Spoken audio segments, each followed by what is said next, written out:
Hello mga kasari, good afternoon. Welcome back to my YouTube channel. So kanina guys, namili kami ni partner kaninang umaga sa Genstar. Inuna muna namin guys mag Pure Gold, tapos nag Genstar po kami. Yung mga pinamili namin kay Pure Gold, iniwan muna namin.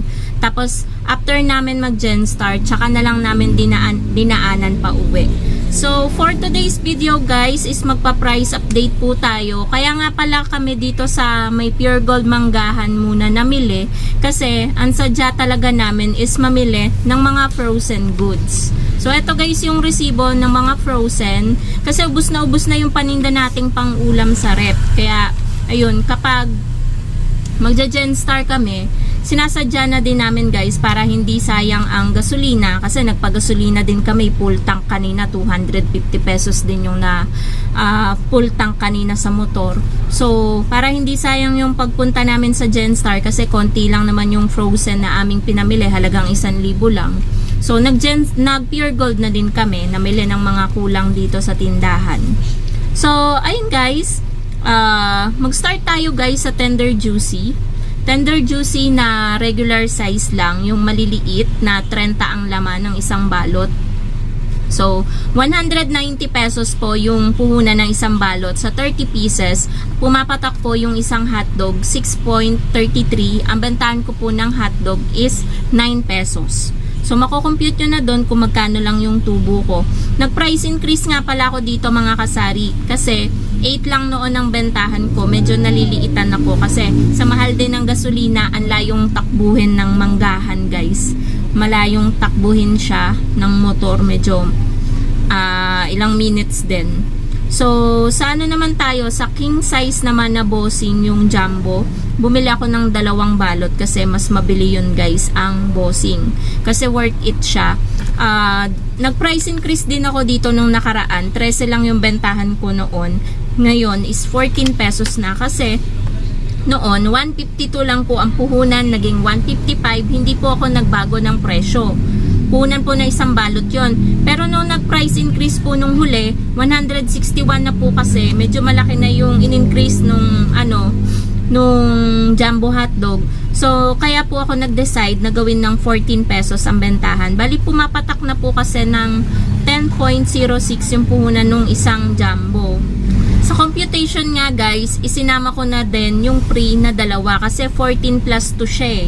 Plus 2. Dinivide ko na lang yung 161 sa 16. So, kaya mura lang yung bentahan ko guys.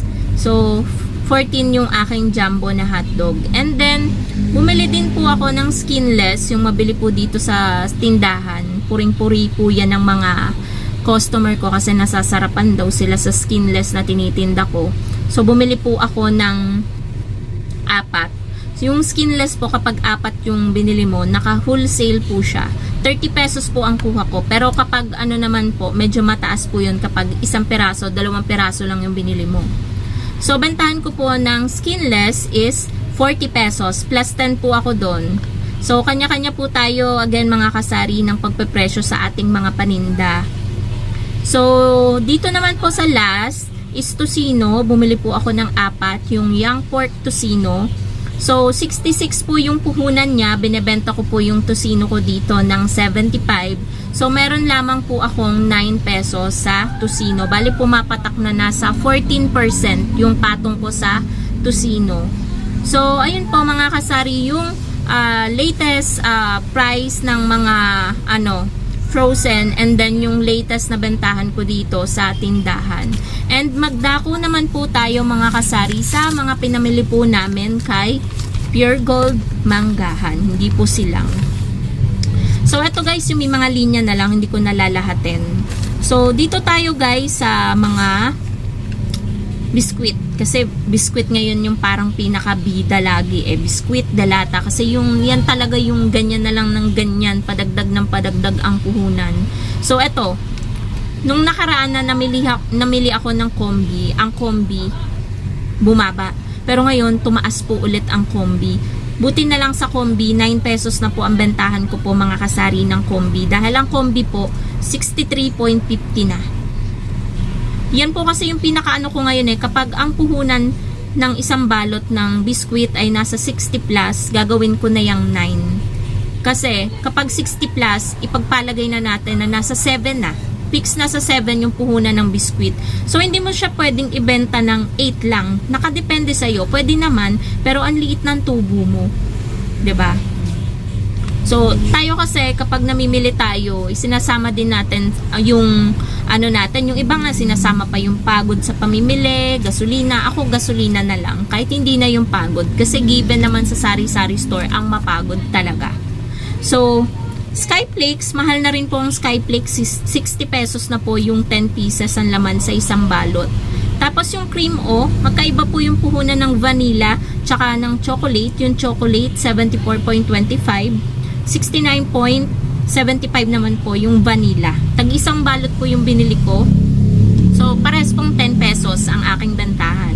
So Oreo naman po, ang laman po ng isang balot ng Oreo, ang laman lang po niya is 9. So, 69.60 po yung puhunan ng siyam na biskwit na yon sa isang balot. So, bentahan ko rin po ng Oreo is 10. Tapos, sa Dutch Mill naman po na maliit, medyo mataas dito kay Pure Gold Manggahan, 12.75. So, magkano na lang? 16 kasi ang bentahan ko ng Dutch Mill na maliit. So, meron lamang po akong 3.25 na tubo. Pwede pa naman. Tapos, sa mga muncher guys, ayan, coated, tsaka yung muncher na green peas yung green, 15.15 ang puhunan.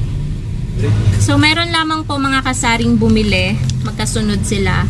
So, ang bentahan ko po sa puhunan na 15.15, 19 pesos ko po binebenta yung muncher po natin. Yung kutkutin, ito siya. Ito, tsaka ito. So, next item naman po mga kasari ay yung Alaska kondensada na maliit, yung ganyan po, yung maliit, 35.50 po yung kanyang puhunan, binebenta ko po siya ng 40 pesos. And then yung flakes in oil naman po na tuna, 555, ay 33 ang puhunan, binebenta ko po siya ng 38, so plus 5 po ako sa mga delata. Tapos may cowbell naman po ako mga kasari, sa cowbell, yung medyo malaki naman na ganyan, puhunan po niya is 42, binebenta ko po siya ng 48. Tapos guys, wait lang. May nag-request kasi sa akin ng breadstick. Magtinda naman daw ako. So, bumili ako ng isang balot. Ano yan?